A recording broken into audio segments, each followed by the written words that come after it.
As you can see, our next speaker is from the Marine Corps University in Quantico, Virginia. So before I introduce him, I just want to welcome General Tom Drowdy, who's the president of the Marine Corps University Foundation. Our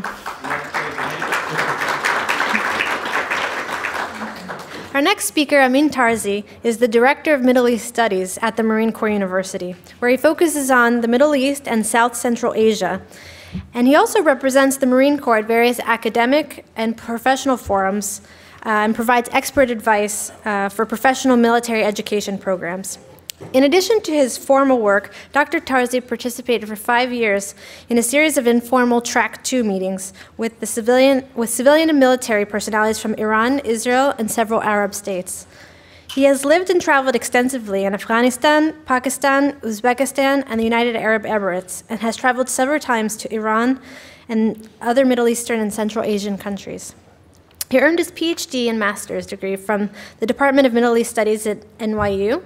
His latest works are Taliban and the Crisis in Afghanistan, a co-edited volume with Professor Robert D. Cruz of Stanford University, and that came out from Harvard University Press in 2008, and The Iranian Puzzle Piece, Understanding Iran in the Global Context, which is by Marine Corps University Press in 2009. So please join me in welcoming Amin Tarzi.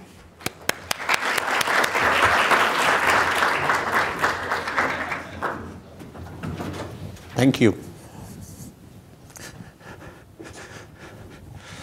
Good afternoon. I just came back from a trip in Spain. I was giving 6 talks in 4 days in 3 cities. The only main difference was we had a lunch. I was the guest of honor. It lasted 3.5 hours, and then we actually had 2 hours of break. See, that's the civilized way of doing things. I'm just joking. So hopefully, if you want to take your siesta, go ahead. That's the number one thing. I want to make one disclaimer, please. First of all, thank you. Thank you for inviting me here. I'm very honored to be here. I was just talking to some folks down there. Teachers are very important to me. I do not have teachers in my family as much as teachers have been part of who I am. I think they're part of everybody, but I came as a refugee kid, and the boring borough, I know there are 2 teachers here from the Bronx. I was in the boring borough of Queens in New York City, where I grew up. That's my home, that in Manhattan. And the war that brought me here did not allow my father to come in here, and my mom had to work at least 11 hours, 6 to 7 days. The people, when you see me here, whether I can speak English or not, I can think or not, it's because of certain people in my life, and all of them are teachers. Professor Dumasis taught me how to speak English. Carmen Cruz basically kept me as a human being. Rosenfeld taught me history. And I was very lucky to have some professors which were just incredible at Queens College. I had a man by the name of Harrington. Some of you may know him, the late Michael Harrington. He taught me what the other America was. Before I was even an American, I knew the other side of the America. And of course, Robert McChesney, who was my mentor at NYU. Without him, I wouldn't be standing here. So it's these people that whenever I think back, goes back to the person who actually taught me English in a backyard of a Catholic church in Queens. So that's how important they are for me. So I'm very honored indeed to be before you. The disclaimer, I am speaking here on my own behalf and not on behalf of the United States government nor the United States Marine Corps. I want to make that very clear. And also, I do have one apology to make, which is I have to leave. And honestly, I have to go home and fly straight to the Big Easy in New Orleans. I have to give a talk to the Air Force, and you don't want to keep the Air Force waiting. They have weapons that the Marine Corps does not have, and we can't compete with that. They are much faster than we are. Okay. I have the pleasure or the lack thereof of talking to you about Iran. Just as a show of hand, anybody has been in this audience to Iran? One. Good. We can share stories. I think the gentleman right in front, you asked a question about earlier this morning about this notion of state in the Arab world? Well, let's begin with one thing in Iran. There's no lacking of that. They actually think the United States is a fake state. They say, you know what, this state was artificial. The only thing that combines these people, this is in the Iranian view of the US right now, the official, not the unofficial, but the official. It's a country that was created not by a dream, but by capitalism. And the weakness of capitalism shows the weakness of the state. This is what Khamenei says on his daily blogs. He has a blog, by the way. Those of you who like to read it, it comes in 17 languages. The Iranians are very high-tech savvy. So that's their notion. They don't think the United States has a national identity. It's a very new state. The Iranians have absolutely no issue about who they are, where they belong, and where they think they belong is way bigger than where they are right now. So that is one major difference. It does also exist in certain Arab countries, Egypt in particular, Jordan to a degree, Syria, of course, Iraq, and the difference is not in modern Iraq, but the Iraqi mindset. But in Iran, it's not just the mindset. It's actually the geographical area that today is the modern day Iran, has been there. In my introduction, it was mentioned that I have dealt with, on track 2, informal diplomacy. I remember one day we were talking to an Iranian official, and there was an issue between whether or not they want to destroy Israel, and there were Israeli officials present. And the Iranian looked at the Israeli official. He said, "Sir, have you read your Bible lately?" And the Israeli said, "Yeah, I have." He said, "Well, see who the good guys were there." They are very aware of their position in history, whether it is in the Bible or whether it is in history of humankind as a whole. Yes, they do exaggerate always where they were. There's a tendency of that Iran was, you know, the joke is that Napoleon was an Iranian. And that goes a long way of explaining what the Iranians are. Things are not the way they seem to be.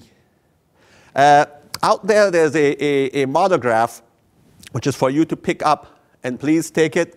It's by Michael Eisenstadt, a good friend and a scholar at the Washington Institute. That's about the strategic culture of Iran. I think what Mike Eisenstadt has done very well is to show that nothing is the way it looks. We have a lot of misconceptions of the Iranians. But it is not just because they're there, it's because part of it is the nature of how Iran plays a strategic card. It's part of how they will try to conceal the weaknesses by showing things that are opaque or showing things that looked absolutely crazy. Give you an example. Just in September, last month, Mr. Ahmadinejad stood at the podium of the United Nations and claimed that the United States started World War I. You know, there's a lot of things the US has done. We did not start World War I. and, you know, is he crazy? I do not think he's crazy. He makes us think he is crazy. It's part of this mindset that makes the politics there. And, by the way, this is just a tangent. There's a brochure there, too, which you can pick up. We do a lecture series. We do a lot of publications. All of our publications are free. There's your tax money. We do not charge you anything. There is no copyright on them, by the way. You can disseminate them to your students. You can post them. You can see what we have done. 2 years ago, we did a series on Afghanistan, Pakistan. They're all also, by the way, on DVD. The whole thing. You can ask for those DVDs, write to us. We'll be very, very happy to send it to you. Last year, we did Iran. This monograph is outcome of one of those lectures. This year, we are doing the Arab Spring. We have already talked about Libya last month. This coming month, we are talking about Saudi Arabia and so on and so forth. So please stay in touch, and those are all for you. If you need it, just let us know. Back to this. I'm not going to read you that quotation. Hopefully by now you read it. That's a quotation from the very first US, at the time they called him minister, but the first US ambassador to Iran, Mr. Benjamin. That's his last name. I think that portrays Iran a lot. This whole combination of myth and reality. You have to accept all of them. Now in Washington, and now I hear even in the academia, the word narrative is being used by everybody. We all even have a victory narrative that we talk about. But the Iranian narrative is extremely important. You have to look at it. But you cannot dismiss it as something that is mythical, but something that is real. You know, what you read there, these legends make up this country. When you talk about the green movement, it is not just the facts. It is not what you read in your Facebooks and Twitters and whatever is used there. But it's part of also the story that it connects Iran from the Iran that used to be that. That is Iran. This is Egypt. Well, actually, that's Libya. This is Turkey. This is Afghanistan right here. That's Pakistan. This is all Iranian territory. That is not a myth. That's a fact. And they were there for a long, long time. They have not forgotten that. The Iranians still have an imperial mindset. And that transcends Islam. That transcends political mentality. That is a mentality that's ingrained in the feeling of that country. It's an imperial mindset.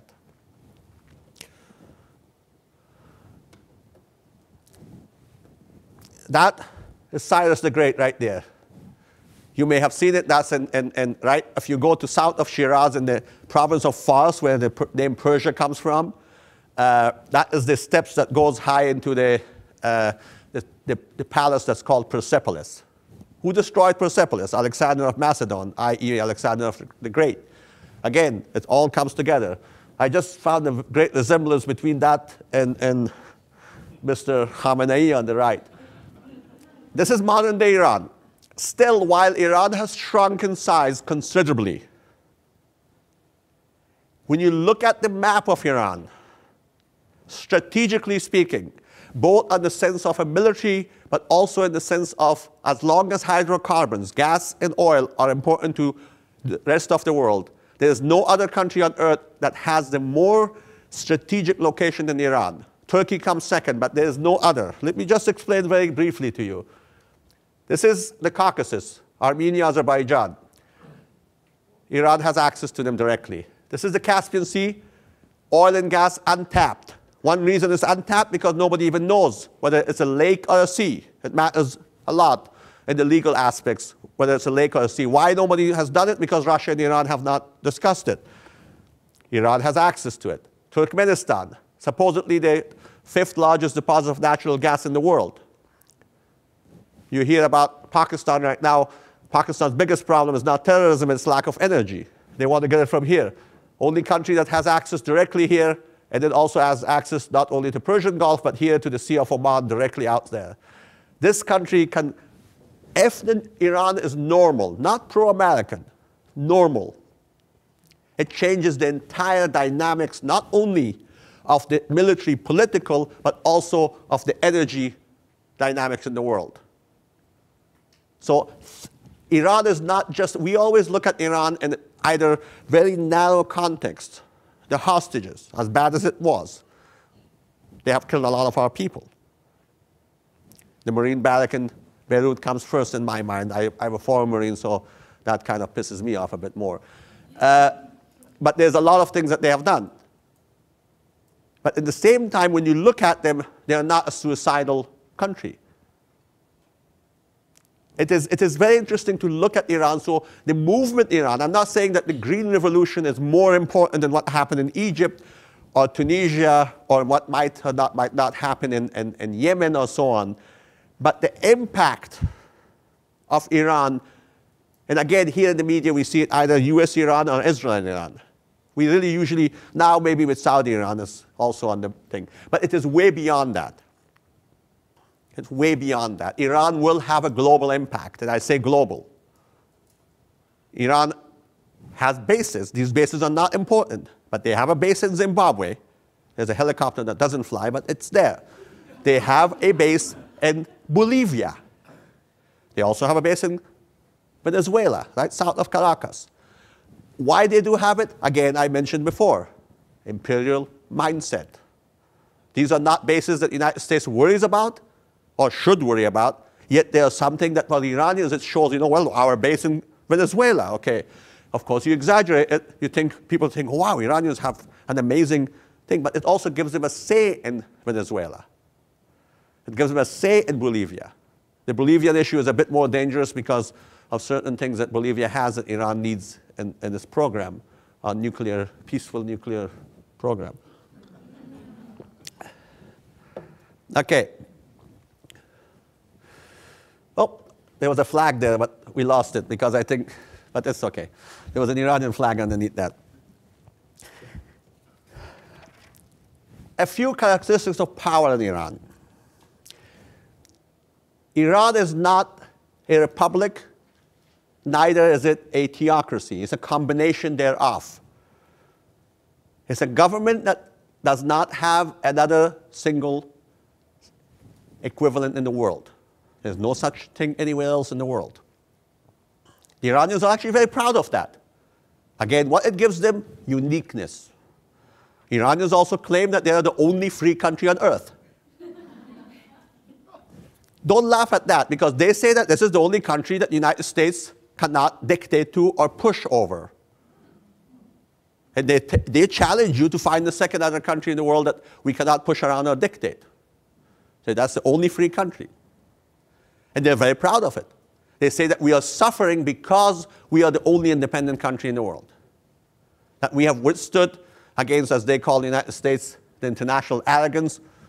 It used to be called, we were the great Satan, that now the word Satan is not used anymore. Actually, that's banned because Christians cannot be Satan. It's actually very interesting why they banned that. It wasn't that the US was viewed nicer, but the word Satan provokes this issue that Satan is evil and the United States as a land of Christians cannot be evil. But it is now called the international arrogance. So we are the international arrogance. It's a combination of Islam and Republic. There's another thing that's very important that it differs a lot from a Western perspective. I was born in Europe, but I have a leg in that part of the world. As you can see I have an obvious leg. Informal and principal relations are much more important and have a higher significance than institutions. Iran has a lot of institutions. And you'll see them in the next slide, how many institutions they have. Only a few of them in fraction there. But personal matters are very important. And they are not, when you look on paper, this is another mistake we have done in relationship with Iran from day one, going back to the hostages. I'm not talking about Iran in the times of the Shah. But even then, we relied too much on the court, i.e. the Shah and his system, rather than the institutions that were out there. The institution we totally forgot about was the mosque. Guess who's in charge now? There are a lot of these informal and formal institutions that work. Give you a little bit of an anecdote. Last year we had, as part of our lecture series, a former US diplomat. Currently he teaches at the Naval Academy, Mr. Lambert, or Ambassador Lambert. Ambassador Lambert was one of the hostages. He was the third highest ranked hostage for 444 days. He stood in front of Marines in Quantico and he said something was very significant. He said, after he was released, he studied how it happened. For the longest period, President Carter was working through, as you know, through Algeria, through intermediaries within Iran, and nothing was happening. Finally, a man showed up, talked to Warren Christopher, the late Warren Christopher. At the time, he was in charge of this negotiations. And he said, you know, do this and and hostages will be released. And Warren Christopher asked him, he said, who are you? He had this gentleman, Iranian gentleman, had absolutely no official position. He said, doesn't matter who I am, I'm telling you that it's going to happen. He said, how do I know you are valid? Warren Christopher, being a smart diplomat and negotiator, he said, so how do you know who are you? He said, okay, next week at the Friday sermon, in the 15th minute of Khomeini, at the time Khomeini was, of course, in there, at the 15th minute, Khomeini will say this sentence in the middle of his talk. And lo and behold, the guy, Khomeini, said that sentence. And that is the man who freed the hostages. This is a fact. It wasn't the foreign minister at the time was Qutbzada. And I remember in New York they called him Qutbzada. He was a name that kind of nobody could pronounce. Qutbzada couldn't do anything. He was officially the foreign minister. As we know, Qutbzada ended up in jail later on because he wasn't important. That is also something to deal with the Iranians. Whether it's the street, i.e. the Green Movement, which by the way is not the street, I'm giving you part of my punchline right now, or the government, things are not the way they look. Makes it very hard for a linear Western mind. Things are very much mushy. Has anybody ever bought a Persian carpet? If you haven't, that tells you a lot about how things happen. Another thing in Iran is politicize everything. You're wearing blue today. I can politicize that as a symbol. And they do it, and you know what? After I politicize that, it becomes its own reality. Again, in our mind, it is not something that happens every day. Every non-political issue is politicized, and it gets its own life. You call it conspiracy theory, you call it poetic. Iranians are very poetic. I write my memoirs in poetry, so this kind of happens like that. That's very important. Again, a disconnect between how we discuss things with them, but also how we understand what the Iranian street is telling. They're not telling it us, by the way. They're telling to their own people. But how we perceive that street talking outside. Lastly, and that's very important, in my view, in the last, I would say, since 2006, 2007, pluralism has been established in Iran. In a way, genie is out of the box. And I think that if it's consolidated, it could be a prerequisite or a precursor to a democratic development. It's not there yet. But there's an understanding within the Iranian cultural elite, but also within the populace, that there is this pluralism coming out, which is very important. Time also, in Iran, things are slower than we maybe wish it to be, but things are happening. I have a book that is part of a conference we did 2 years ago. I only have 2 copies of this. If you want more, let me know. These 2, if anybody wants. This chart comes from this book. The pictures I added later on. I just want to, before we even talk about what they are trying to destroy or what they are trying to change, is to look a little bit about Iranian power structure. This is just part of it. It's a very complicated power structure. You have the supreme leader right here. Mr. Khamenei, Ayatollah Khamenei, is right now the supreme leader. He is not elected. See, as you see here, there's the elected, appointed, and approved. The approved is very important. Sometimes those approvals are more important than elections. He is appointed by a group called the Assembly of Experts, Majlisi Khobragan. There are 89, don't ask me why there are 89 and not 90, but 89 clerics mostly. The average age is 116. No, it's about 80. Somehow clerics don't die. Don't ask me why. They all live long, very long. Maybe there's something and they do that they don't die very young. Maybe I should have become a cleric. Who knows?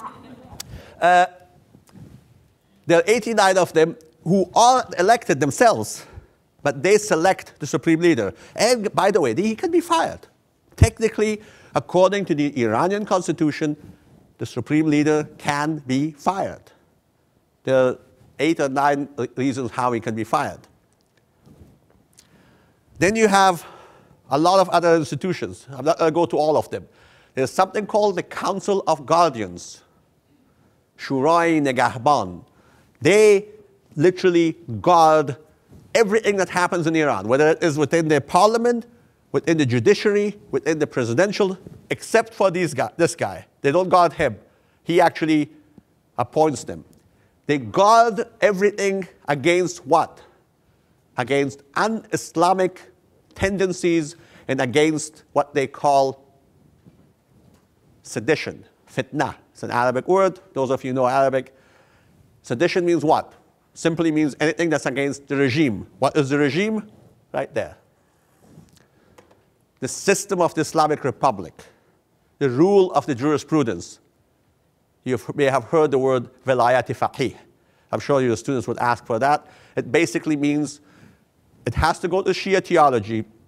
It was something that is not, by the way, against people you tell you is Khomeini's invention. No, Khomeini did not invent it.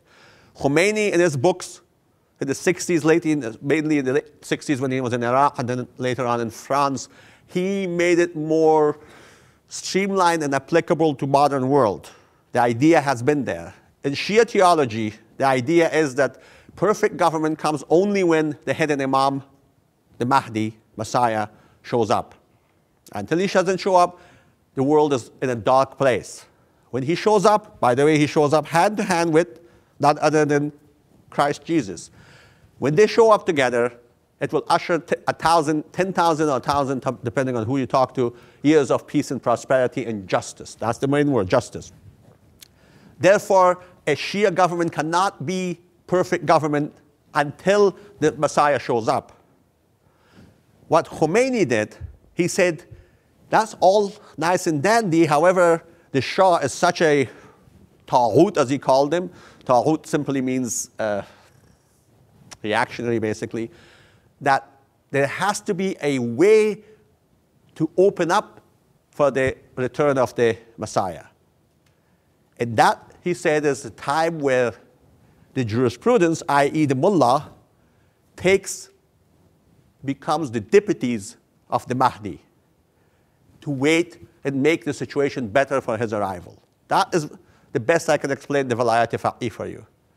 The jurisprudence becomes the ruler because in the traditionalist Shia, the jurisprudence should be outside of politics because only when they can enter politics when it's perfection by the rule of the Mahdi, who actually is a perfect human being. So, this is that when we talk about the regime, is that notion of the ruler of these guys.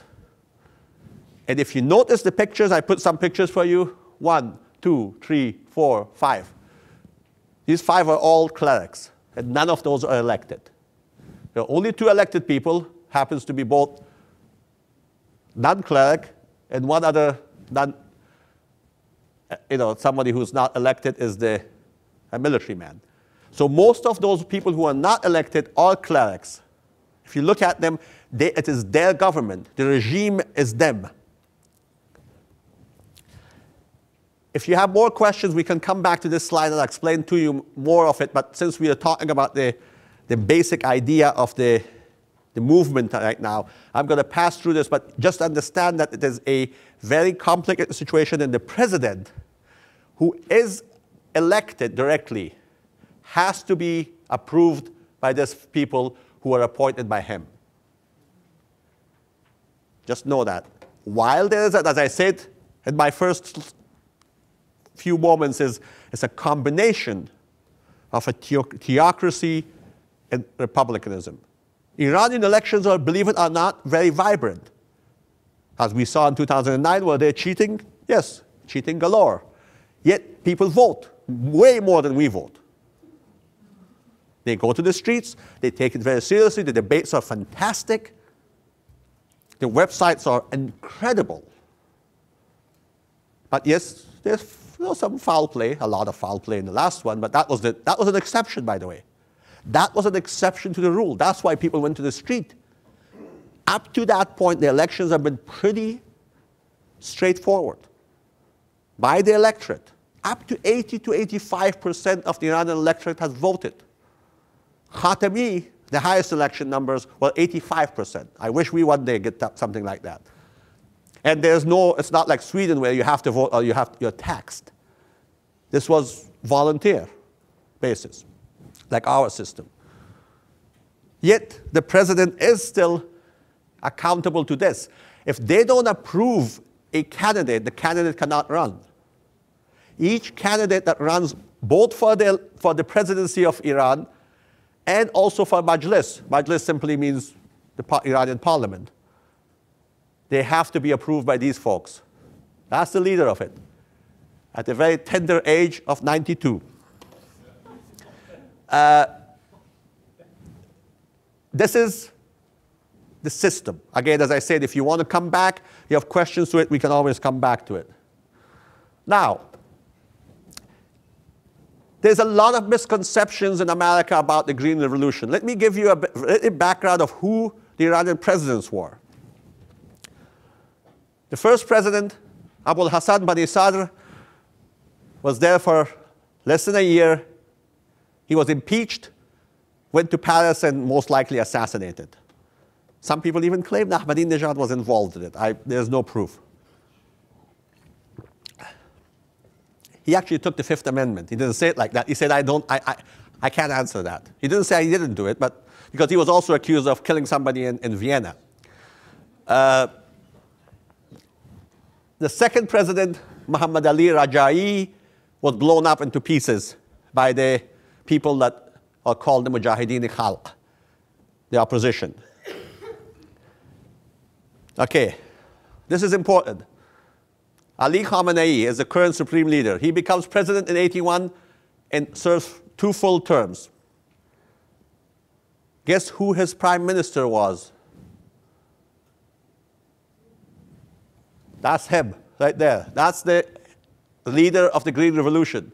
By the way, you may want your students to do a little thing that I think for high schoolers would be great, even for college students, is to look at Iranian political paintings and political propaganda. It's fantastic. And part of it they steal directly from, even from the Bible pictures. There's one where you see the Mahdi coming in. It's actually directly from, it's a picture of Mary. The only difference is that they have taken her face off and stuck this Mahdi face on. But look at this. Those of you who have been to Japan, you may know where that comes from. That's Mount Fuji. And this, by the way, of course, for me, as a former Marine, this is great because this looks like Sarabachi to me and not in Iran. And this, look at that. And he's, of course, thinking. That's important. He's thinking. But this gentleman is not a stranger. He is not your Egyptians running on the street of Tahrir and saying we want change. He is right there. Right there for 8 years, sitting as the Prime Minister of Iran. Then you have Ali Akbar Rafsanjani. One note, at 89, the office of Prime Minister is abolished. So he is the longest serving Prime Minister in the history of Iran. After 89, of course, you know that Khomeini dies in 89, so they abolished that office. Ali Akbar Hashemi Rafsanjani, full 2 terms. Sayyid Muhammad Khatami, most of you know him, the smiling mullah, 97, 2005. And of course, Mahmoud Ahmadinejad, if he serves his 2 full terms, 2013, maybe not that long. Now let me speak, if I may, on certain political mindsets. These are not the gospel. These are certain things that I have kind of concocted from my head and talking to some Iranians. In Iran, there are political parties. Yes, there are. But those are not really, again, we look at political parties, you're misleading your way. You have to look more at what I would describe as mindsets. People who have the same mindset, they may or may not belong to a certain political party, but they think alike. One is what I would call, and I will go to the 2 of them, the ideological conservative and then revolutionary nationalistic more into detail. But Khamenei is an ideological conservative, and I'll go to that in detail. Rafsanjani, on the other hand, is what I call pragmatic conservative. To tell you what pragmatic mean here, he's a conservative. Yes, he wants the regime, i.e. the rule of the jurisprudence, intact. But he is pragmatic in his relationship with the West. He's the guy who offered Conoco, a US company, direct access to the Iranian oil fields. We did not accept it because at the time there was something called, a senator from my former home state of New York, Al D'Amato, started what was called in the Iran Sanctions Act, and then we added Libya to it, and they said no, so we didn't get it. Good or bad, we can discuss that later on, but he wanted the US involved because he thought it was better for the Iranian oil fields, better for not depending on Russia. So he was a pragmatic person, but he wasn't somebody who says, oh, Thomas Jefferson come in and I'm going to declare the, Virginia Statute of Freedom of Religion and that's it. No, but he wanted Americans genuinely. It wasn't a fake offer. He really wanted Americans to come and help his oil fields, and for him it was a win-win situation. The people that are very important in this whole thing is the reformists. The reformists, led by Mr. Khatami, again, are not outside of the regime. Khatami, as the name says, he is a Sayyid. He's actually the only guy here other than him who's a Sayyid. For the Iranians, a Sayyid means a descendant of the Prophet. It's not what the Arabs say. In Arab and Egypt, a Sayyid means basically a mister. In Iran, a Sayyid simply means a descendant of Prophet Muhammad. And there are two types of Sayyids. Those who wear the white, they are descendants only from one side and usually father. Those who wear black, they are called Tabatabai, means their mother and father relate to the Prophet.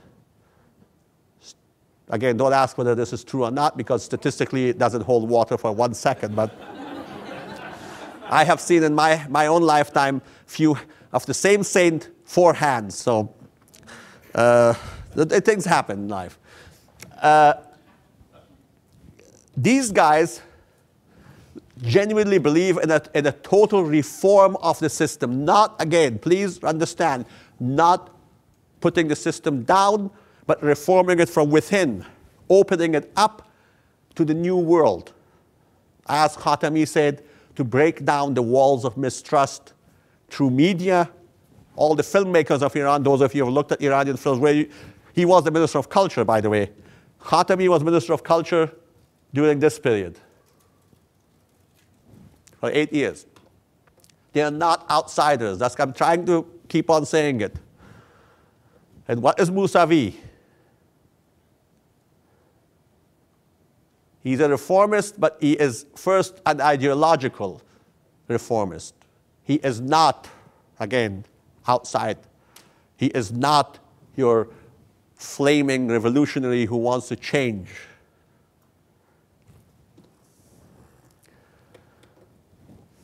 Before I move on, I would like to look at socioeconomic indicators of Iran. Everything you see there, I have put the dates on. The only one I don't have a new date is this one. Those of you who look at social indicators, this is a time bomb ready to explode.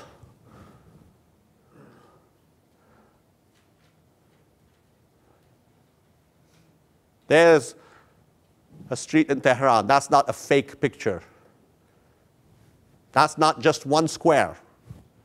If you can stretch that picture, this is a street that is now called Vali Asr. In the old days, it was called Vali Ahd, which means it was a prince. And now it's Vali Asr, which is a name for the hidden imam. This street goes, if you go straight into it, that's northern Tehran, goes to Damavand. Millions. Numbers are still not out.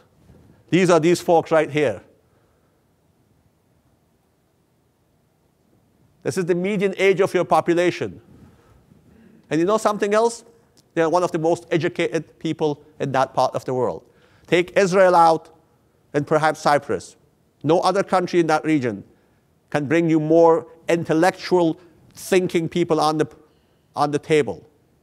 They are very, very educated, aware, and frustrated. I just told you that this is a country that thinks that they should rule a much bigger area. They have an imperial tendency. They look at their background and who are they? They are the Persians. I won't even tell you what they think about the Arabs, because it's not going to be very, very polite in this audience. And here you are, they look across the Gulf and see the Arabs enjoying a much better standard of living. They see the Pakistanis with a weapon of mass destruction. Pakistanis, for God's sake, a country that was created in 48, while Iranians' time is very important. And here they are, the pariah of the world. This, ladies and gentlemen, is going to blow up one day. When this blows up, then you know what revolution is all about. It's going to blow up. The only thing is whether it blows up and the military mows them down, or a section of the military gets together with them. This is a fantastic movement, but it is not what we still think. What happened 2 years ago and what happened this year, our media did not cover it. While the Arab Spring was happening, there was an Iranian Spring. 4 people were killed.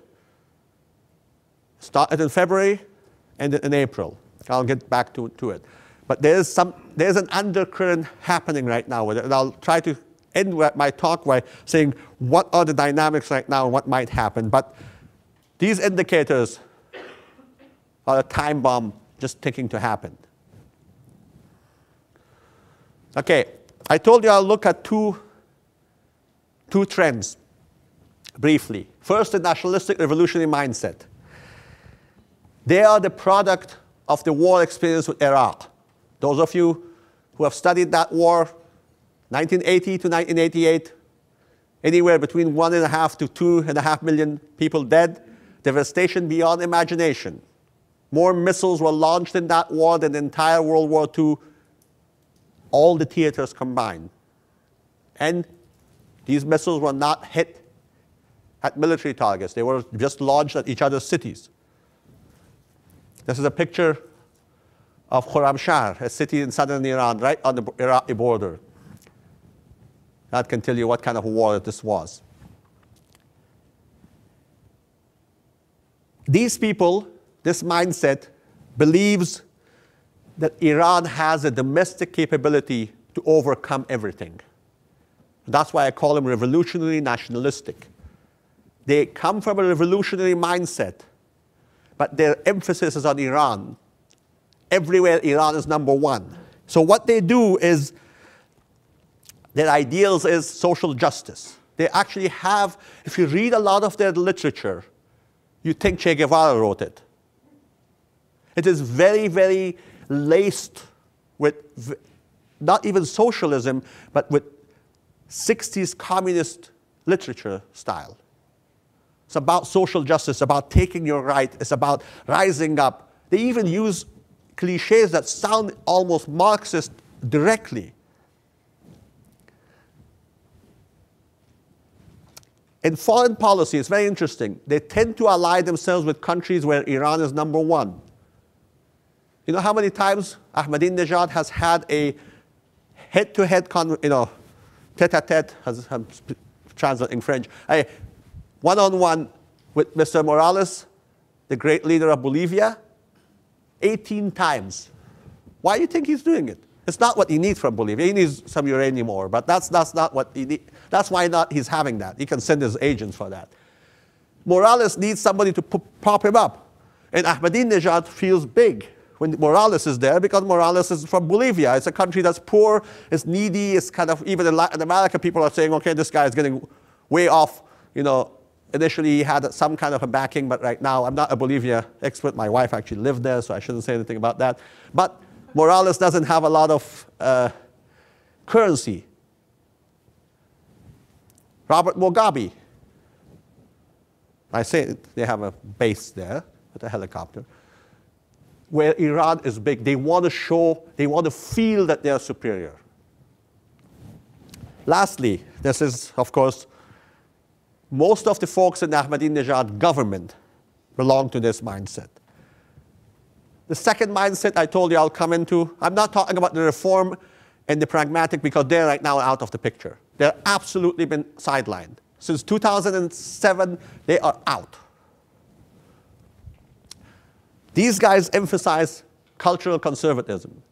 Two main symbols for these people is how women look. They are obsessed with women's hair. I'm not joking. You have to read what they write. Khamenei's whole thing is that, Iranian society where the woman's hair shows the degradation of the message of the revolution. Under Khatami, when I was there in Iran, I can't go there anymore, of course, as a US government employee, and I have said a few things about their peaceful nuclear program, so I'm not a welcome guest there anymore. I will be a welcome guest, but I know where exactly that location will be, so I don't like that place. It's called Evin, and it's in northern Tehran. It's not good. Anyway, when I used to go there during Khatami, women were actually, it was amazing. They were wearing jeans and all that, and they would wear what is called in Persian manteau, which is, yes, it's French. It's a little long coat, and you could see everything. I mean, the jeans and the shirt, and they were walking, and the things were getting really, really open. Today, the police is back. The Mutawas, the Arabs call them. In Iran, they're basically thugs wearing civilian clothing, and they beat up people with any hair shown. Nail polish. This obsession is important, and Khamenei talks about it with a passion that in our political debates, and I'm not going to take a side here, is, if you look at some of our debates, issues like abortion, gun control, people make that as kind of a symbol. In Iran, this whole issue of how women wear their clothing, where they are, not politically. Iran has more women in their parliament and Majlis than we have in our Congress. It's not that issue, but how women look, the image of women. The second thing is the issue of Israel. If you open the website of Mr. Khamenei, again, if you have time, your students have time, open it. Somebody may call you one day, but at least open it once in a while. It's in 18 languages, by the way, including Indonesian. Somebody was talking about Indonesia. Look at their website. And he is wearing in most every picture that Yasser Arafat headdress, usually around his neck. That's their symbol. And Iranians I talk to, always this joke is that Khamenei and his people are more Palestinian than Palestinians. They look at the Palestinian issue as an injustice in the international arena backed by the United States, in which Iran, by pushing this ticket, becomes the leader of the world of the Muslims. And also Khamenei does come from a mindset that sees this as the symbol of American injustice and American, as he calls it, double talk. He says Americans are double talking. On one hand, they talk about democracy and human rights, and he says as long as they don't do anything about the Palestinians, anything they say is absolutely 100% false. That is their basic premise. The rest of it you can read there. They view anything Western with suspicion. They want to be the leader of the Muslim world. And the supreme leader and his folks are the top people in there. Okay. Now, if you would, I will say a couple of words what was happening from 1980 until, how am I doing on time? I have about 10 minutes? Okay. From 1980 until let's say 2009. There's the office of the Supreme Leader. He is outside of politics. He is the Supreme Leader who looks where the problem comes in. He orders something, and that is done without questions. He is outside. He's almost divine out there. All the fighting goes on, these different, the 89 clerics or the assembly of experts. There was another thing I showed, if you remember that chart called Expediency Council. It basically is to solve problems between the presidency and the parliament. All of those would go to work. Supreme Leader was always out there. Why I have a boxing picture there? Let us say there's a boxing match. You have a referee in the ring. You have the judges, usually 3 judges. And then you have the organizer who may not even be in the building. He was that organizer. Maybe the WBA, I'm not a boxing fan, but WBA or whatever, is sitting outside in maybe a whole different city in Chicago. The boxing match is happening in Chicago, and the guy is maybe in Detroit or in Las Vegas or whatever. And only time that this organization comes in is if there's a huge foul. Something happens that people don't trust. Of course, the guy in the ring, the 3 judges can't come to a conclusion. They go, I don't even know if in the boxing match has ever happened like that, that this governing body says, you know what, either rematch or this was a foul. That was the Supreme Leader. Think of it in that sense. 2009, something fundamentally changed this. First and foremost, an alliance is forged between the revolutionary nationalists and political ideological. So basically the Ahmadinejad folks, who at the time was really unknown mayor of Tehran, and the supreme leader. And the supreme leader takes a new posture. This is a direct quote from him in the Friday sermon. You want to know Iranian politics? Listen to the Friday sermons. They are not translated immediately, but some of them are. But I just happen to know that language, so I listened to it, but most of them are translated within a few weeks. He said that exact quote right before the elections. The viewpoints of Mr. President are closer to my viewpoints. That, to me, is one of the most impactful statements in the entire Islamic Republic political system. Never happened before. He would always, whatever he would say, when Khomeini was alive or when he was there, when people asked about what your vote is, he would always say one thing. God has given me one vote, and I'll cast it to the right person. That was pretty much the standard word. That differs a lot. So he takes sides. So this is now as if the WBA already tells that, Mr. Whatever, you have Jack and Mike fighting. Jack, I like Jack. You're going to go in that boxing match knowing that the guy up there has already chosen who's going to win this one. So the Green Revolution didn't just pop out of nowhere. They heard that. Everybody hears that. Everything in Iran shuts down when he talks every Friday. It supersedes everything else that's out there, except the stuff that comes in from Los Angeles, which is beautiful. There are more Los Angeles channels heard in Iran than the ones that are coming from Iran. And by the way, Los Angeles is known as Tehrangeles. There are more Iranians there than a lot of other Iranian cities.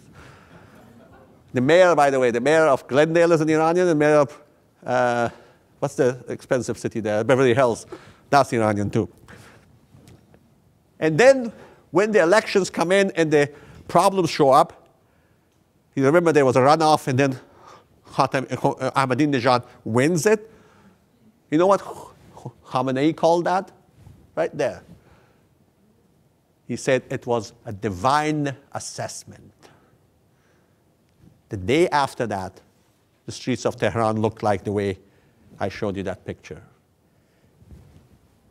There was the first time that people actually not only said, where's my vote, or death to dictator, they actually said death to Khamenei. That was unheard of until that day. It was not as much as people think it was, but it was, and there was a few buses on top of it. They wrote, marked by Khamenei, death to Khamenei. That is a death sentence to you. Anybody sees you do that, you are gone. That's more than blasphemy. Why? Because even the people within the system who were trying to keep the system a little bit fair saw that the fairness of the system is gone. Think of that, please. The Green Revolution is more a reaction to that because it was an internal dissent, not an external dissent.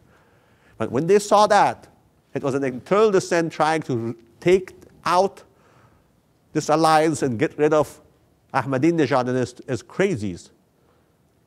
Iranians tell me they are embarrassed by him. Nobody was embarrassed by Khamenei. I mean, some are, people who like the Shah and all that. But in general, the Iranians actually took pride that Khamenei and Khomeini have given them this independence, this uniqueness, standing against international arrogance. But not here. Not here. Because even the system, with its checks and balances, as convoluted as they may be, break down. When the big guy, going back to my boxing analogy, now your Don King is sitting inside the boxing ring and taking punches. What else is left? So this is why the Green Revolution starts. It is not comparable to any other country. I'm not saying it's better or worse than anything that's happening. It's a very different approach and way to that outcome that you saw. Now, trust me, there's only one more left. Cracks in the regime. What happens right after the election? So I told you this alliance, the boxing match analogy. Right there, July 2009, right after the election, Isfandiar Rahim Mashai, this gentleman right here, is appointed as the first vice president by Mr. Ahmadinejad. By the way, Mashai's daughter is married to Ahmadinejad's son. Nothing new there. Khamenei publicly, again, this is another important thing. In Iran, things were happening. I told you the private was much more important. On a public forum, he says, he will not be your first vice president. Out. And he becomes the chief of staff of the president, which is a position where they officially, under the constitution, Khamenei has no, I mean, he has authority, but he doesn't have direct authority. The first vice president he had to approve, he says, no way. December 2010, Mr. Motaki, the Iranian foreign minister, that tells you how important they are, is on an official trip in Senegal. He is meeting the Senegalese foreign minister. That a cable comes in to him and he says, you're fired. I'm not making this up. I wish I were. This gentleman, Mashai, fires the foreign minister, the chief of staff fires foreign minister, because the foreign minister was a supporter of the leader, of Khamenei.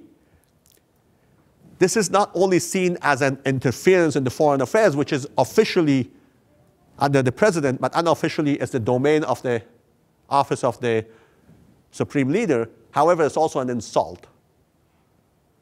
Why? Because usually you don't fire your foreign minister while he's having a talk with a foreign minister of a foreign country. You wait until he shows up, or at least he's in your embassy. So this became a big scandal. The Iranians are very, again, as I say, very self-conscious. They think that they are the most sophisticated, most, one of the older countries in the world. And here's their foreign minister being fired in public in Senegal, of all places. Okay? These are just the important ones I found for you. April 2011, Ahmadinejad forces the intelligence minister, Haidar Moslehi, to resign. Moslehi, by the way, was accused of tapping the phone of this man, and Moslehi had said that he has demons, trying to push these demons into the head of Ahmadinejad. It becomes very interesting. And he fires him. However, Khamenei says, no way, you bring him back. He's my man, and he comes back. Again, this is all done in public, not in private forums. So reinstated by Khamenei. 2011, we haven't heard these things in our media because they're not on the street. There are calls for the impeachment. 12, that's not a big number, but 12 congressmen or senators, if you want to call them, from the Iranian parliament call for his impeachment. June 2011, forced resignation of Deputy Foreign Minister Malikzadeh, an ally of him. So you can see what's happening, tit for tat. July 2011, just 2 months ago. Arrests of Ahmadinejad allies by the Islamic Republic Guard Corps. Keep that name in your mind. And by the way, it's not revolutionary, that's the official name, Islamic Republic Guard Corps. Even the New York Times makes a mistake of calling them revolutionary guards. They're not revolutionary. Name is important. They are a guard corps that has one job and one job only. Guarding what? They're guarding not Iran. They call them Iranian Revolutionary Guards. That is a false name. It's called Sipahi Pasdarane Inqilab Islami. The guards that protect the Islamic Republic. They arrest a whole bunch of them. We're talking about more than 100 people. They're all still in jail. And that's the last one. That's, by the way, the IRGC emblem, right there. Sipahi Pasdaran Inqilab Islami. Good old Kalashnikov there too. They tell you what, if you don't Trust them, they will do that.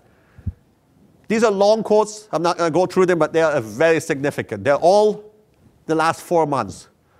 Ayatollah Muhammad Taqi Misbah Yazidi, he's very important Yazdi. He is one of the most top clerics in Iran and also happens to be the majra, the source of emulation for Ahmadinejad.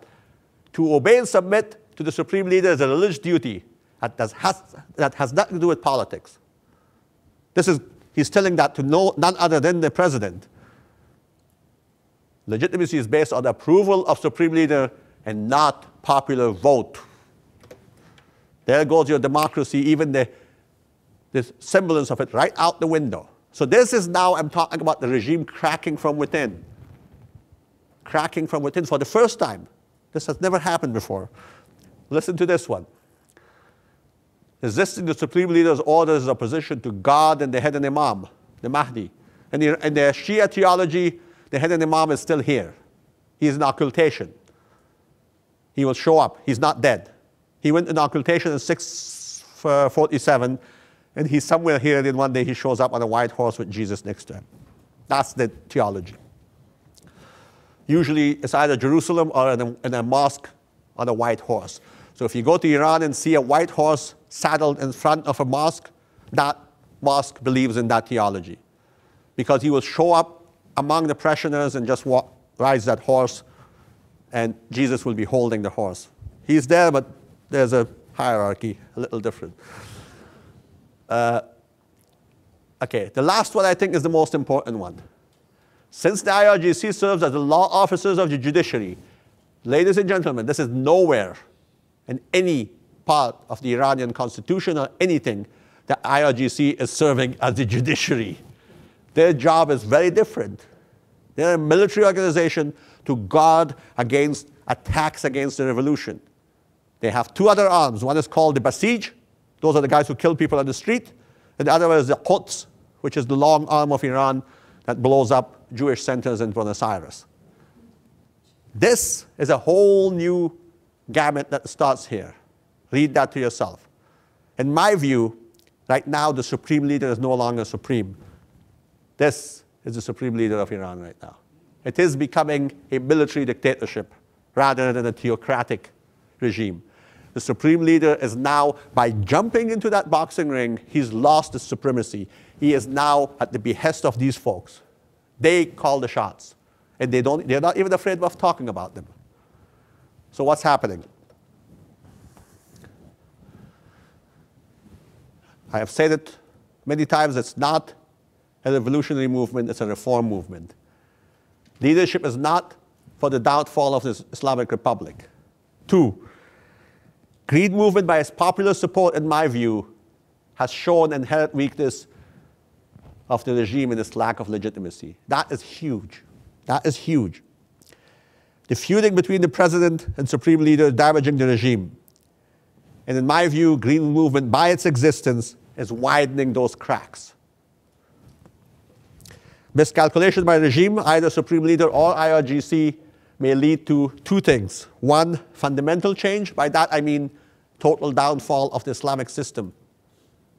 Not Islamic meaning Iran will become non-Islamic, but the supremacy of the Velayat-e Faqih, or a victory of the Green movement. Victory of Green movement does not mean stoppage of the nuclear weapons, or even stoppages of, they may not call openly for the destruction of Israel. It will be more or less what was happening during Khatami. For those of us who care about the nuclear issue, that's not a victory. Because Mousavi believes in the nuclear potential of Iran more so than does Ahmadinejad. Yes, it will be, you will not hear anything about Israel in the sense of we'll go destroy Israel or whatever, and you will hear much more nicer words. They'll be smiling people. They will not blame the United States for World War I. They'll blame us for other things, but not World War I. Other issues. As you know, the Iranian Green movement leadership is all under house arrest. All of them. They did manage to have these protests, so it's not dead. It's not dead yet. Wild cards.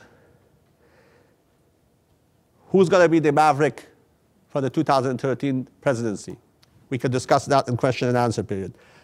Khamenei dying. Right now, there are no successors we can think of. When Khomeini died, we knew exactly who the successor was. It was chosen beforehand. We don't even hear of one. It's going to be a mayhem. It's going to be a situation where it may actually lead to direct downfall or total control of the IRGC. The other thing is the IRGC may just assume power directly, without any windows. Mass protests beyond the control of the regime. And lastly, foreign intervention. We can discuss any of those in the question and answer period. At your service. Go ahead, sir.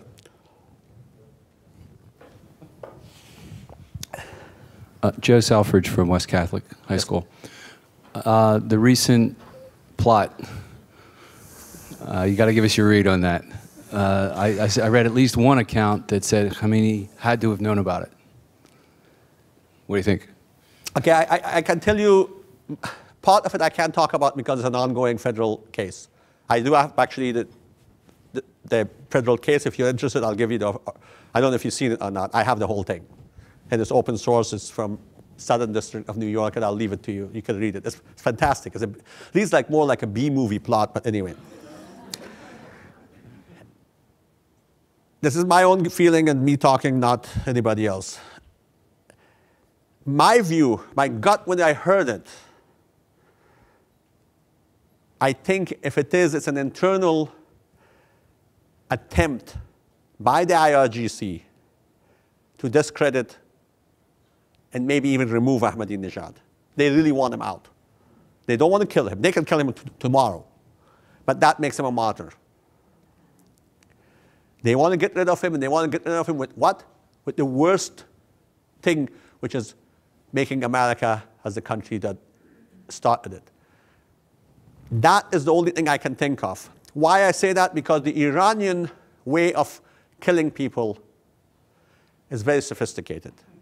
In the last 30-somewhat years, they have killed Marines in Beirut. The first major, this massive car bombs is an Iranian invention. But guess what? Not a single Iranian has been found to have done it or implicated. And one day the Iranian told me in private, he said, as long as they, and this doesn't, I don't have anything against anybody. He said, as long as the stupid Arabs are there, why should we kill ourselves? That was his reaction. They find other people, Arabs, Afghans, Pakistanis, whoever. They don't do it themselves. Look at Argentina, with all Israeli, Argentine, Interpol, US. We still haven't found the missing links. We know who did it. They're very clever. Look at Khobar. Again, US personnel dying. Everybody knows the Iranians did it. You just can't link them. This is very direct, too direct, which shows to me is, as I said, because it's an open case, I can't go too many details. But it shows to me that the IRGC is trying to get attention, and they're trying to implicate somebody there, and most likely it is Ahmadinejad. That's all I can say about it. If you want, I'll leave you with the copy of the thing. Read it. It's just fantastic. It's sad because I actually eaten in the restaurant. They don't name the restaurant, but we all know where it is, what restaurant they're talking about in Washington. It's on M in Wisconsin. But it's just, I don't know beyond that. And as I said, I can't talk to you beyond that. But that's what I feel. I was hoping I don't get that question. Sir. Wait, sorry, we have one here, and then we'll take that. Okay, sorry. Hi, I'm Shelley Saleh from St. Stephen's in Austin, Texas. I want to go back to the statistics you showed about the youthfulness of the population and ask how unified the green movement is. It seems like it's your thesis is that it's a product of the system breaking down and the supreme leader violating the role he's supposed to play. But for the youth who followed it, does it mean the same thing or something different? Good, very, very, thank you for that. The leadership wants the system changed from within and not the end of the Islamic Republican system. The people, as I say, there were slogans, few, but that is a very, if you said, death to Mubarak in Egypt, nobody would have killed you at the time. But what they're writing, and there were very few, that is a death sentence. So within the movement is very diverse. Part of it, and this is the good part, what I call in Iran is the technocrats. These are people who are young, who just are fed up with their leadership's obsession with women's hair. No, really. I mean, they are. They think of themselves as people who are intelligent, who see the world now. Nobody can stop them now. Iranians have dishes that come out every night. It's like mushrooms. You go at night in Iran, there are like all the dishes. In the morning, there's none. They just put them all out, and they listen to what's happening in Los Angeles, their own people, just because they're a few years in America. Dubai, as I said, they don't have very high views of the Arabs, and they see that, and they say, what is going on? A lot of it, and this is what I put that, 66%, and that may be even higher, because that's only statistics. I couldn't dig a newer one for you. That's 2008. My hunch would say that's about, if not 68, maybe it's there, or maybe up to 68. These are people who, for them, the revolution means absolutely nothing. The Shah is for most of us, most of you are much younger than I am too, but if somebody talks about, like President Herbert Hoover. Well, there's a dam named after him, and he may have had something to do with the Depression or something like that. Really, it's not anymore valid. So this whole, in the Palestine narrative is not that important to the Iranians. Trust me, they don't give a D about the Palestinians. Yet their leadership seems obsessed by Palestine. And they're right now, their lifestyle is getting worse, and they're putting all the money and all the effort and all the propaganda about the poor Palestinians. So this majority of them, I would say, I'm not saying they're apolitical, but they don't see this regime as reforming itself. So they're revolutionaries. Yet there's no leadership. What lacks within the Green Movement is, because of the charismatic leadership of a person like Mousavi, he stole the day. And he was a leader. He's fundamentally charismatic. Again, if you speak Persian, this guy mesmerizes you. He knows how to speak. He knows poetry. He knows the way to put the Persian language. And he's also, by the way, he's a master writer. Author. So he could get it, but he is not a revolutionary. So what happened was, I don't know if this was because I read the blogs. The blogs, there are some communist blogs. There's a lot of blogs that directly come from the Mujahideen Khalq, who are based in Paris. They're illegal in this country, but they're here too. They have many different names. According to the State Department, the main Mujahideen Khalq is a terrorist organization. But their side of it, they call them NIC and whatever, they call them National Iranian whatever. They're here, they're in Washington, D.C. They are trying to steal the revolution. They're not liked in Iran. There's also new communists, the old Todeh party, the masses party. There's also those who think that Iran should become a non-Islamic country. So you have all of those. Whether these are the main groups, there are some who say that the biggest problem of Iran is Islam. They want to go back to pre-Islamic Iran, and they say, look, pre-Islamic Iran, we were the greatest country in the world, and we ruled the world, and our technology was the best, and today we are subservient to these camel herders, i.e. Arabs. So there's a lot, but within it, there's no cohesive group. So who took the position? It became the movement of Mousavi. But I have not done a statistic. But if you do a statistic, basically, again, you have to go to the blogs and you to go to Facebook. You see that there was either it was concerted or it was just happened by coincidence that they all kind of went behind this one charismatic leader, even though his message was not the change of the system. But at this point, Ahmadinejad has become such a problem that they were just going behind him. That's what I say. There's a lot of inconsistency with the message of Mousavi and these folks. But yet, nobody really picked up the mantle. And also, don't forget, the killings. In my view, the killings that you saw on TV were not coincidental. The Iranian regime is a regime of terror. What do I mean by that? Like, they use terror to scare other people. The rapes were not. Why do you think they let all those women that they mass raped in this, again, the same prison, let them go out? They could have killed them all, or keep them for a while. This is a saying that we say in the military: beat the chicken, scare the monkey. When you beat the chicken, this monkey says, oh wow, I could be him.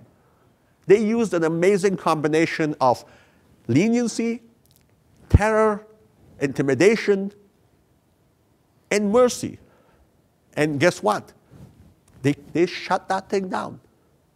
Because the regime, unlike Egypt, the regime sees its heads hanging from those rafters if they lose. There is no, and this is why I say one of the things is if IRGC comes out and thinks, okay, we're going to have a coup, when they see the images of Egypt, then they see that in Egypt, while it was a mob partially, it wasn't. Because whenever military came in with uniform, they hoisted them and used, they actually cheered them. That won't happen in Iran. Nobody will hoist an IRGC member and say, okay, you are good. Where's the wild card here? The Iranian military. If I go back here, this is the IRGC. They have their own army, navy, air force, Basij and Quds. There is an MOD, which I didn't even put the Minister of Defense because he's not that important. But they have a regular military. What if that regular military, even though they don't have the best weapons, they can come up and defend the people against these guys? Is it possible? Yes. But right now, these people, this is the guy who wrote those things. This is the head of, his name is Jafari. He's the head of IRGC. He's, by the way, a 2-star general, by the way. He's not the 4-star, but he had more power than any 4-star in Iran right now. And, as I said, they use terror, mainly externally by these guys. Your question, sir, in the front, these are the guys who are involved. Internally by these folks, the Basij. And they claim the Basij is 13 million members. They have Basij in they're not 13, by the way, they're about 4 or 5 million, but still quite a bit. The Basij, they have Basij and everything from Teachers Guild, Actors Guild, bakers. In every part of the society, they have these Basij put in there. The Basij, the word comes simply from mobilization. So they mobilize these people. Usually they're young people, sons of orphans of the Iran-Iraq war. They provide them home. And then when they want to, they unleash them to beat people up. No other country in that region has something like that. So I can't give you a direct answer what will happen tomorrow. I just think the time bomb is about to blow up. The wild card is a foreign intervention. If somebody else goes to Iran, I think they will all drill back with the government, no matter who's on top. They're too nationalistic. Again, to your question, sir, you touch Iranian nation. I don't care who is ruling it. Iranians will go back to their own origin. Right there, please. John, excuse me, John Rapazzo, Union Grove High School in East Texas. In view of all this, could you elaborate on whether or not Israel and Iran could come to blows militarily at some point? Let me start by saying, first of all, I travel to Israel a lot, and I know all the size of Israel, the issue of the depth, and I also know the history. Ahmadinejad knows that history too well, too. These are the people a bunch of people in Europe, in my birthplace, next to it, I was born in what is today Czech Republic, decided to basically erase them from history. he is touching right there in that nerve. He knows exactly where it hurts. He's not stupid. But that thing I have there on the outside, that monograph by Eisenstadt, who, by the way, is a strategist in the US Army. He just retired as a lieutenant colonel. I agree with him that Iran is not suicidal. Any attack by Iran on Israel, not through Hezbollah, not through proxy, because Israel understands Israel is also not crazy. If Hezbollah attacks, they will hit Hezbollah. Hamas is more or less contained within Gaza. But an attack which would be something coming out from Iran involving long-range missiles will be met by very, very, very severe response. Iran has not been suicidal, which also goes back to your question. This comes this close to being suicidal on US soil. So whether Israel will take unilateral action, look, so far you have in Israel right now a very, very right-of-center government, and they have been very prudent. They view that as again, as I said, for some people say, oh, well, they're not going to go with Israel. But a country which is very small and a country which has a history of the Holocaust will not sit back too long thinking, okay, oh, it's all going to be okay. The Iranian track record is okay, and they may not do it. So I think the Iranians are playing with fire. Yes, I'm beating around the bush because I have to. I can't give you a direct answer. I don't think it's going to happen right now, but it's an opportunity. It's something that's hanging over all of us there, because the craziness of Iran, if it gets beyond the rhetorics of crazy Ahmadinejad. I think one thing the Israelis have understood also is that Ahmadinejad this is kind of his calling card. This is not what the other side do. But again, as I said, there's a lot of other issues, domestic issues, economic issues lead to wars. It's not going to be a pretty war. And there's a lot of countries in between, especially with Iranian missiles. The Jerichos are very accurate. The Shahabs are not. There's a lot of other places they may fall. Most likely on the Palestinians, if all the other people are the Syrians, so who knows? It's going to be a messy. I just hope that at least prudence is taken in that one. And I hope, my personal hope is that a change occurs in Iran, that Iran not necessarily becomes a pro-American country, but it becomes a bit more normal. It will change a lot of angst in that part, because right now it's just not the issue of Israel. The Saudis are very, very anxious. Very anxious. Not that they can attack Iran, but guess what? They may look the other way if somebody else tries to do it. Thank you very much. Thank you.